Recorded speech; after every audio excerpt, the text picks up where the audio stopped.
जय गुरु बृहस्पति देव भगवान की। तो भक्तों, आज बृहस्पतिवार का शुभ दिन है, गुरु बृहस्पतिवार गुरुदेव का।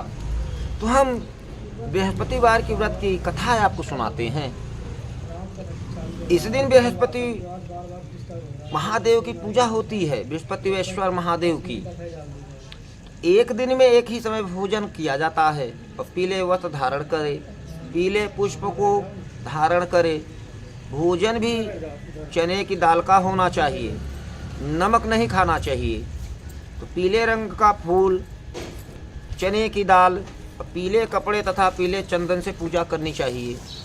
तो पूजन के पश्चात कथा सुननी चाहिए, क्योंकि पूजन से अधिक कई गुना महत्व कथाओं की होती है। इस व्रत के करने से बृहस्पति जी अति प्रसन्न होते हैं तथा धन विद्या का लाभ होता है। स्त्रियों के लिए यह व्रत कथा अति आवश्यक है। इस बृहस्पति व्रत में केले का पूजन होता है, उनको जल चढ़ाएं, शुद्ध लिए रहे लाल जो कलावा होता है तोड़ के वस्त्र रूप में दे दें, चंदन चढ़ाएं, धूप दीप करें, अक्षत चढ़ाएं। उसके बाद नैवेद्य जो कुछ प्रसाद हो पीला वो चढ़ाएं और उसके बाद सुंदर बृहस्पति भगवान की कथा सुने। तो ये कथा प्रारंभ होती है भक्तों, प्राचीन समय की बात है ये। भारत में एक राजा राज्य करता था, वह बड़ा प्रतापी तथा दानी था। वह नित्य प्रति मंदिर में भगवत दर्शन को जाया करता था। प्रत्येक दिन मंदिरों में वह ब्राह्मण और गुरु की सेवा किया करता था, निष्कपट भाव से, निष्काम भाव से। उसके द्वारा ये से कोई भी याचक उसके द्वार से राजन के निराश नहीं लौटता था। वह प्रत्येक गुरुवार को व्रत रखता एवं पूजन करता था। हर दिन गरीबों की सहायता करता था, परंतु यह सब बातें उसकी रानी को अच्छी नहीं लगती थी। वह ना व्रत करती थी, ना किसी भी एक पैसा दान कर दिया करती थी। वह राजा से भी ऐसा करने को मना किया करती थी। एक समय की बात है कि राजा शिकार खेलने वन को चले गए। घर पर रानी और दासी उसकी थी। उस समय गुरु बृहस्पति भगवान साधु का रूप धारण करके राजा के दरवाजे पर भिक्षा मांगने के लिए आए।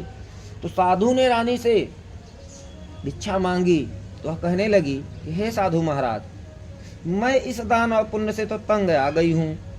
इस कार्य के लिए तो मेरे पास पति देव ही बहुत हैं। अब आप ऐसी कृपा करके बताइए मुझे कुछ उपाय कि जिससे मेरा सारा धन ही नष्ट हो जाए और मैं आराम से चैन की नींद सो सकूं, रह सकूं। तो साधु रूपी बृहस्पति देव भगवान ने कहा कि हे देवी, तुम बड़ी विचित्र हो। संतान और धन से तो कोई दुखी नहीं होता, इसको तो सभी चाहते हैं। पापी भी पुत्र और धन की इच्छा करता है। ठीक है, खैर कोई बात नहीं। अगर तुम्हारे पास अधिक धन है तो भूखे मनुष्यों को भोजन कराओ, प्याऊ लगवाओ, ब्राह्मणों को दान दो, धर्मशालाएं बनवाओ, कुआं, तालाब, बावड़ी, बाग बगीचे आदि का निर्माण कराओ तथा निर्धनों के कुंवारी कन्याओं का विवाह कराओ। साथ ही यज्ञ करो, अनुष्ठान करो, तीर्थ यात्रा करो। इस प्रकार के कर्मों से आपके कुल का और आपका नाम लोक परलोक में भी सार्थक होगा एवं तुम्हें स्वर्ग की प्राप्ति होगी। परंतु रानी साधु की इन बातों से खुश ना हुई। उसने कहा, हे साधु महाराज, इन सब से मुझे कोई काम नहीं। मुझे ऐसे धन की आवश्यकता नहीं जिसको मैं अन्य लोगों को दान देती फिरूं तथा जिसको रखने संभालने भी मेरा सारा समय नष्ट हो जाए। साधु महाराज ने कहा, हे देवी, यदि तुम्हारी ऐसी ही इच्छा है तो जैसा मैं तुम्हें बताता हूँ तुम वैसा ही करना। बृहस्पतिवार के दिन घर आंगन को गोबर से लीपना, अपने केस बाल को पीली मिट्टी से धोना, केस को धोते समय स्नान करना और राजा से कहना वह हजामत करवाए, अपनी दाढ़ी बनवाए।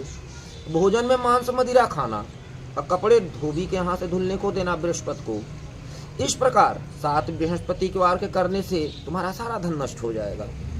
यह कहकर साधु महाराज रूपी भगवान बृहस्पति देव अंतर्ध्यान हो गए।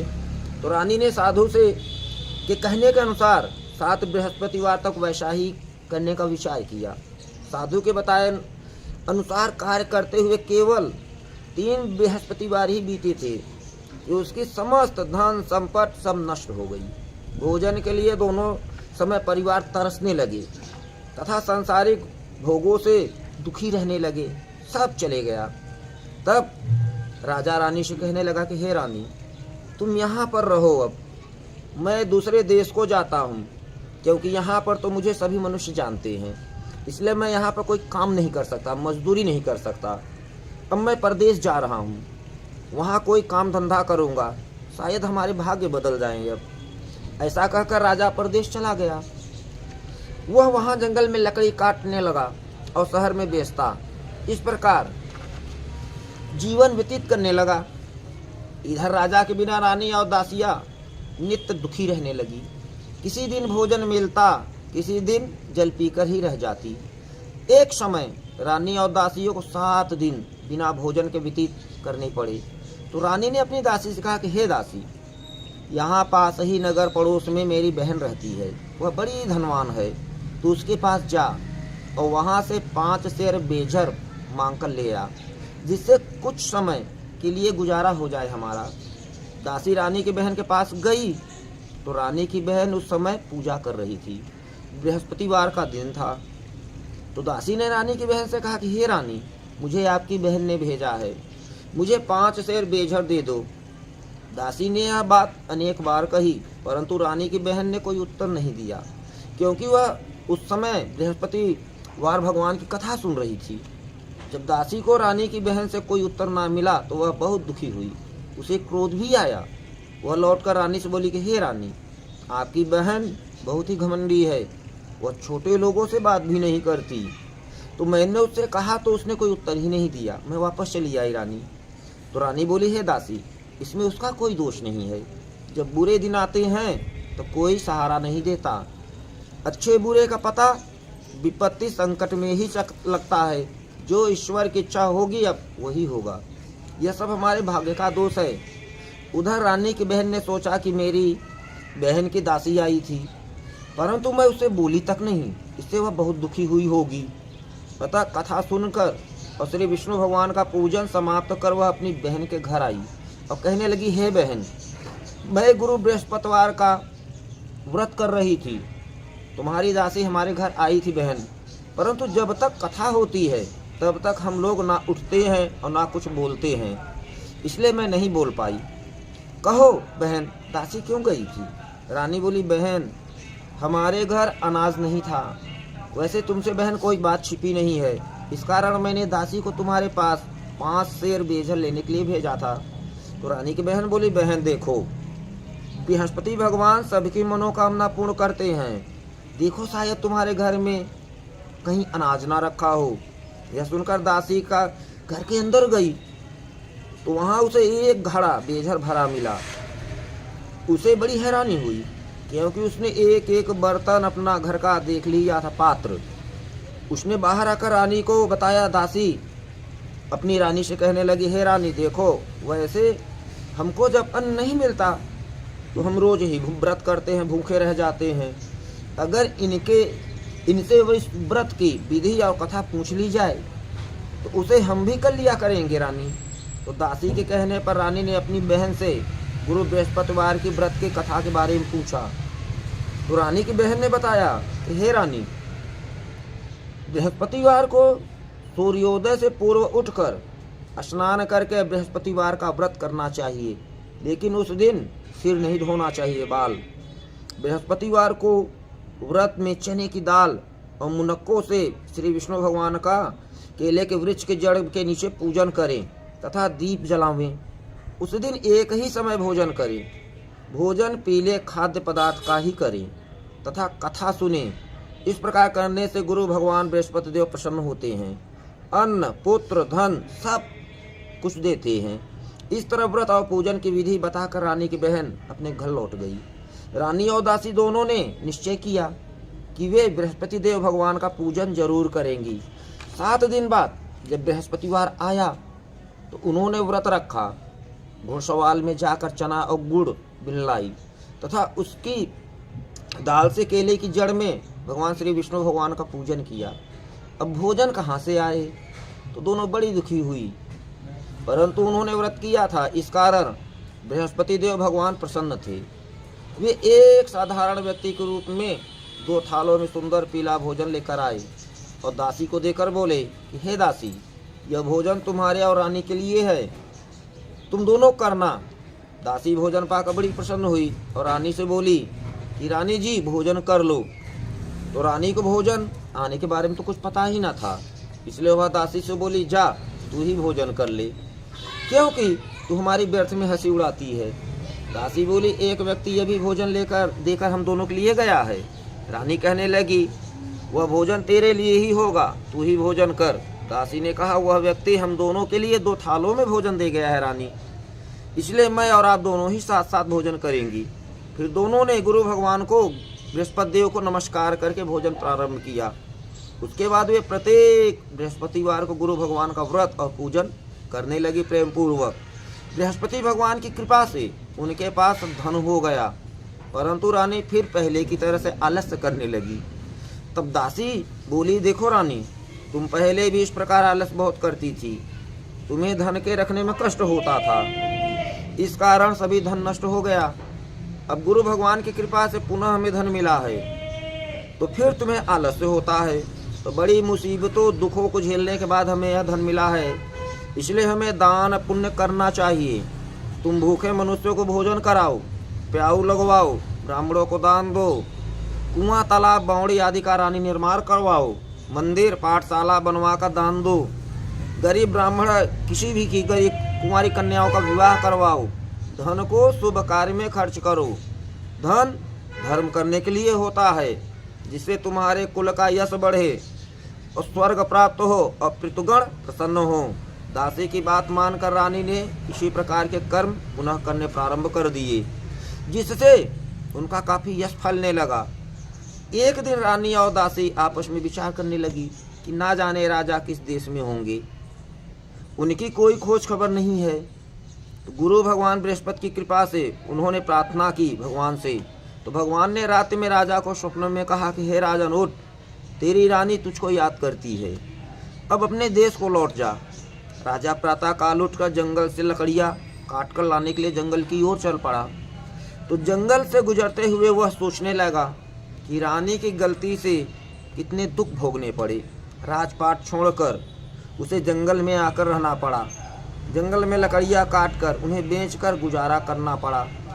उसी समय उस जंगल में श्री बृहस्पति देव एक साधु का रूप धारण करके आए और राजा के पास आकर बोले कि हे लकड़हारे, तुम इस सुनसान जंगल में किस चिंता में बैठे हो, मुझे बतलाओ। यह सुनकर राजा के नेत्रों में आंसू जल भर आया और साधु की वंदना कर कर बोला कि हे प्रभु, आप सब कुछ जानने वाले हैं। इतना कहकर राजा ने साधु को अपनी संपूर्ण कहानी सुना दी। तो महात्मा तो स्वभाव से ही साधु संत दयालु होते हैं।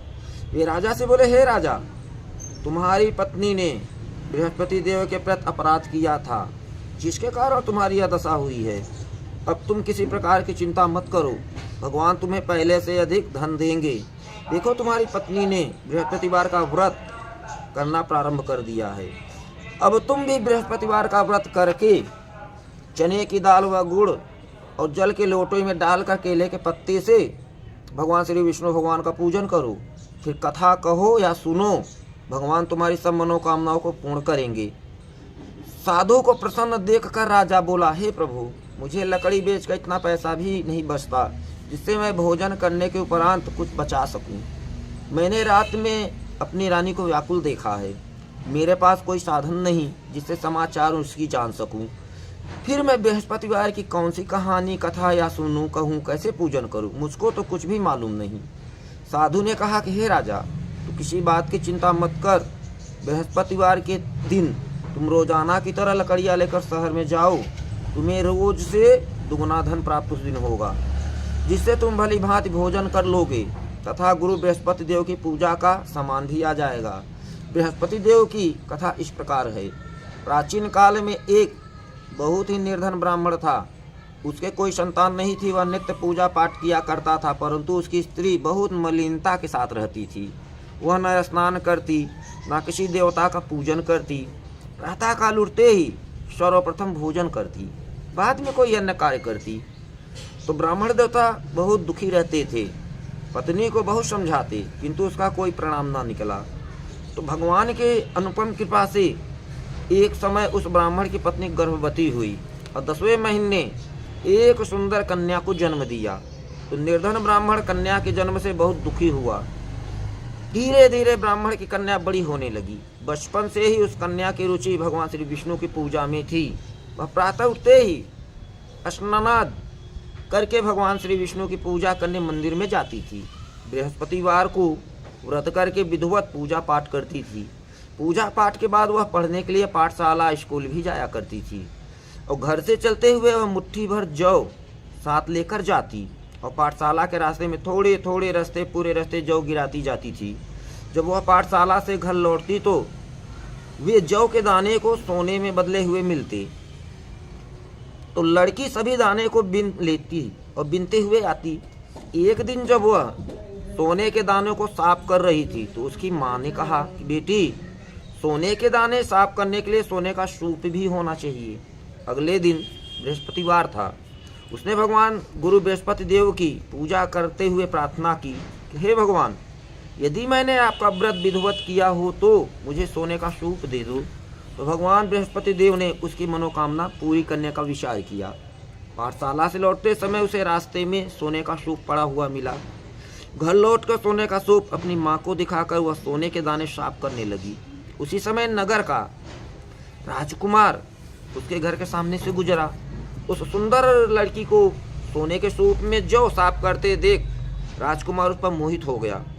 महल में लौटकर राजकुमार ने राजा से उस लड़की से विवाह करने की इच्छा प्रकट की। तो राजा ने ब्राह्मण को महल में बुलाकर राजकुमार से उस लड़की के विवाह की बात कही। तो ब्राह्मण तैयार हो गया। धूमधाम से उस लड़की के विवाह राजकुमार से हो गया। तो दुल्हन बनकर ब्राह्मण की लड़की महल में चली गई। तो लड़की के चले जाने से ब्राह्मण फिर निर्धन हो गया। उसे कई कई दिन भोजन भी ना मिलता। बहुत दुखी होकर ब्राह्मण एक दिन अपनी लड़की के पास घर गया और अपने पिता से निर्धनता का समाचार सुनकर उसे बड़ा बहुत सा धन देकर अपने पिता को विदा किया। उस धन से ब्राह्मण के कुछ दिन तो आराम से फिर गुजर गए, लेकिन जल्दी ही फिर भूखों से मरने की हालत हो गई और ब्राह्मण अपनी लड़की से धन लेने के लिए फिर महल में पहुंचा। तो उसकी कन्या ने लड़की ने सोचा ब्राह्मण की कि पिता की बुरी हालत देखकर कहा कि पिताजी, आखिर आप कब तक मुझसे धन लेकर अपना जीवन व्यापन करेंगे? आप कोई ऐसा उपाय क्यों नहीं करते जिससे आपका घर धन संपत्ति से भर जाए, आपकी निर्धनता दूर हो जाए? तो ब्राह्मण ने कहा, मैंने तेरी माँ को तो बहुत समझा लिया, पर उसकी समझ में बेटी कुछ नहीं आता। उसका फूहड़पन नष्ट हो तो घर की निर्धनता भी दूर हो, पर उसका मलिनता तो दूर ही नहीं होता। तब कुछ सोचकर लड़की ने पिता से कहा कि पिताजी, आप एक काम करिए, कुछ दिनों के लिए माँ को मेरे पास छोड़ जाओ। तब कुछ सोचकर ब्राह्मण पत्नी को लड़की के पास महल में छोड़ा आया। तो लड़की ने माँ से कहा कि माँ, तुम प्रातःकाल उठकर स्नान करके भगवान गुरु बृहस्पति देव श्री विष्णु भगवान की पूजा अवश्य करना। पूजा करने से तुम्हारी निर्धनता अवश्य माँ दूर हो जाएगी। लेकिन उसकी माँ ने उसकी कोई बात न मानी। तब क्रोधित होकर लड़की ने अपनी माँ को एक कक्ष में कमरे में बंद कर दिया। सूर्योदय के समय माँ को उठाकर जबरदस्ती उसे स्नान कराया और फिर मंदिर में ले जाकर भगवान बृहस्पति देव की पूजा करवाई। कुछ दिनों तक ऐसा करने से उसकी माँ की बुद्धि में परिवर्तन हुआ, बदलाव आया और वह स्वयं खुद ही बृहस्पतिवार को व्रत करने लगी। उसके व्रत रखने से ब्राह्मण के घर में भगवान श्री विष्णु की कृपा से धन की वर्षा होने लगी। दोनों पति पत्नी धन संपत्ति पाकर आनंद पूर्वक फिर जीवन व्यापन करने लगे। करते हुए आराम से श्री विष्णु धाम को चले गए। लकड़हारा बने राजा ने उस साधु से भगवान बृहस्पति देव की यह कथा सुनकर बृहस्पतिवार का व्रत करके भगवान श्री विष्णु की पूजा की। उस दिन से उसके सभी कलेश दुख दूर हो गए। लेकिन अगले बृहस्पतिवार को कामकाज में अधिक व्यस्त रहने के कारण उसने भगवान बृहस्पति देव का व्रत नहीं किया। तो भगवान बृहस्पति देव लकड़हारे से क्रोधित हो गए और उसे भूल की सजा दी। उस दिन नगर के राजा के नगर में घोषणा करने के बाद सबको सूचित किया कि प्रत्येक नागरिक ग्राम के नगर के जो हो मेरे महल में भोजन करने आए। जो नहीं आएगा उसे अपराधी मानकर भारी दंड दिया जाएगा। तो लकड़हारा बने राजा ने उस नगर के राजा की घोषणा तो सुनी, लेकिन जंगल से लकड़ी काट कर लाने और उसे बेचने में देर हो जाने के कारण वह समय पर महल में भोजन करने नहीं जा सका। अतः राजा के सैनिक लकड़हारे को पकड़कर महल में ले गए तो राजा ने उसे महल में एक कक्ष में बैठाकर भोजन कराया।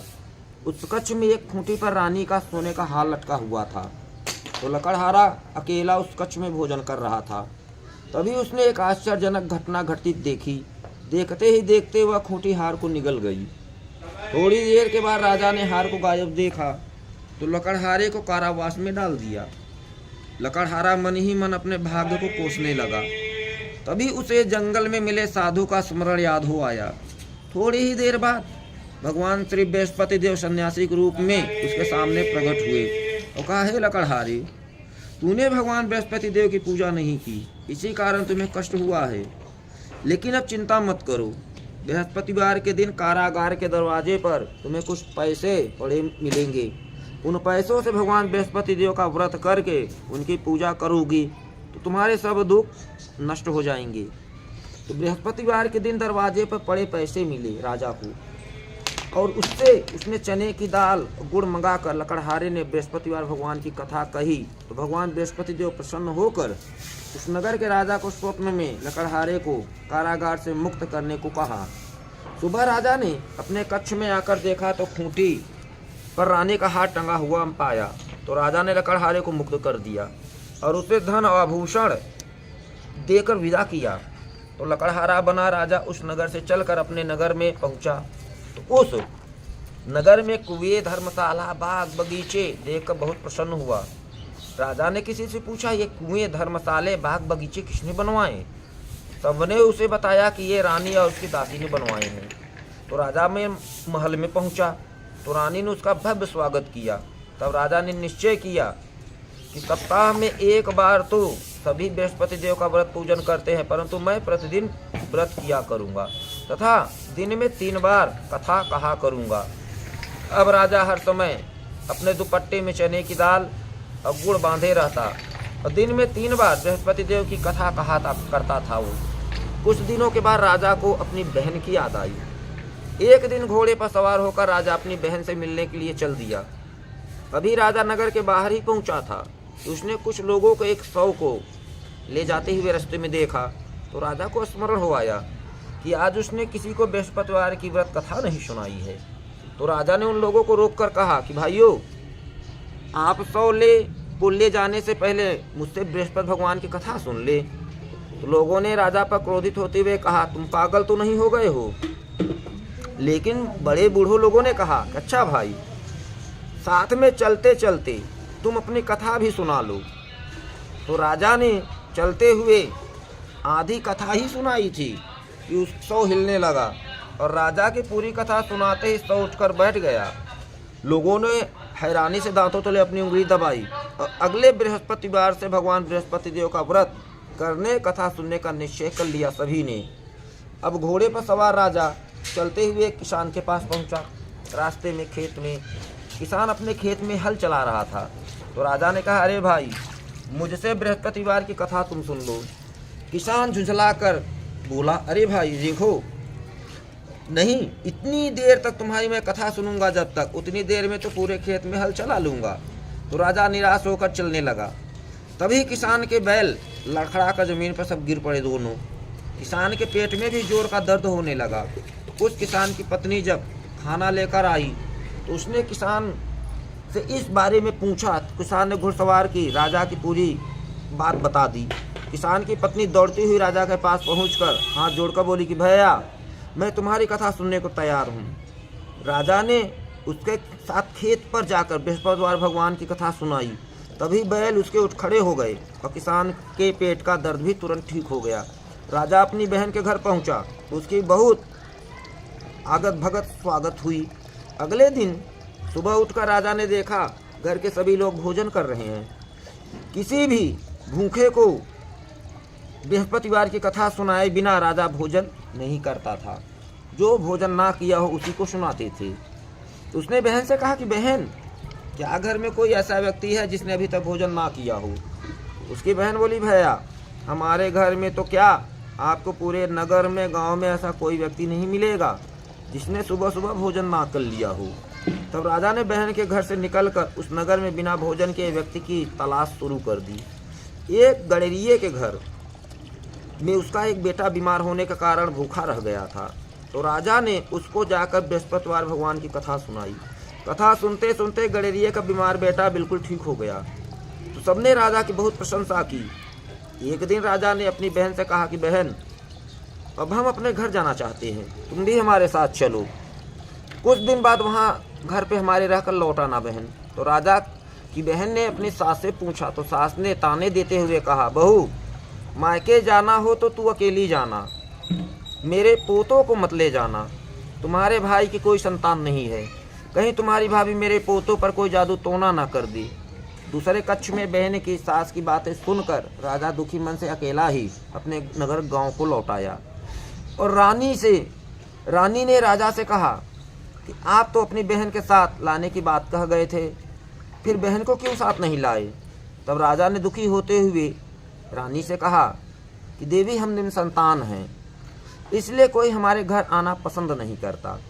रानी ने राजा को समझाया कि हे प्राणनाथ, मुझे बृहस्पति देव ने सब कुछ दिया है, अब भगवान बृहस्पति देव हमें संतान भी अवश्य देंगे। तो बृहस्पतिवार को विधिवत व्रत करते हुए राजा रानी ने भगवान बृहस्पति देव से संतान के लिए प्रार्थना की। कुछ दिनों के बाद उन्होंने स्वप्न में दर्शन देते हुए कहा भगवान बृहस्पति देव ने कि हे राजन, तेरी कामना अवश्य पूरी होगी। 1 सप्ताह बाद ही रानी गर्भवती हो गई। 10वें महीने रानी ने एक सुंदर सुपुत्र को जन्म दिया। राजा रानी जीवन पर्यंत बृहस्पतिवार का व्रत करते रहे। उनके घर में धन की वर्षा होती रही। इस तरह आनंद पूर्वक जीवन व्यापन करते हुए राजा रानी भगवान बृहस्पति देव की अनुपम कृपा से मोक्ष को प्राप्त करके सीधे वैकुंठ धाम में पहुंच गए। तो बृहस्पतिवार को विधिवत व्रत करके जो स्त्री पुरुष भगवान श्री विष्णु भगवान की पूजा करते हैं, भगवान उनकी सभी मनोकामनाएं पूरी करते हैं। बोलो गुरु बृहस्पति देव भगवान की जय। तो इसमें आरती भी भगवान की जाती है। ओम जय बृहस्पति देवा, ओम जय बृहस्पति देवा, छिन्न छिन्न भोग लगाऊं कदली फल मेवा। जय बृहस्पति देवा, तुम पूर्ण परमात्मा, तुम अंतर्यामी, जगत पिता जगदीश्वर, जगत पिता जगदीश्वर, तुम सबके स्वामी। ओम जय बृहस्पति देवा, चरणामृत निज निर्मल, सब पातक हरता, सकल मनोरथ दायक प्रभु, सकल मनोरथ दायक, कृपा करो भरता। ओम जय बृहस्पति देवा, तन मन धन अर्पण कर जो जन शरण परे, प्रभु प्रगट तब होकर, प्रभु प्रगट तब होकर, आकर द्वार खड़े। ओम जय बृहस्पति देवा, दीन दयाल दया निधि, भक्तन हितकारी, पाप दोष सब हरता प्रभु जी, पाप दोष सब हरता, भव बंधन हारी। ओम जय बृहस्पति देवा, सकल मनोरथ दायक, सब संशय हारी, विषय विकार मिटाओ प्रभु, विषय विकार मिटाओ, संतन सुखकारी। ओम जय बृहस्पति देवा, जो कोई आरती तेरी प्रेम सहित गावे, ज्येष्ठानंद आनंद दसो, ज्येष्ठानंद आनंद दसो, निश्चय पावे। ओम जय बृहस्पति देवा स्वामी, ओम जय बृहस्पति देवा। बोलो श्री गुरु बृहस्पति देव भगवान की जय, बोलो श्री लक्ष्मी नारायण भगवान की जय, बोलो श्री विष्णु भगवान की जय। तो आज के आनंद की जय, सत्संगत की जय, सभी संत महात्मा भक्त गणों की जय। जय जय श्री राधे। राधे।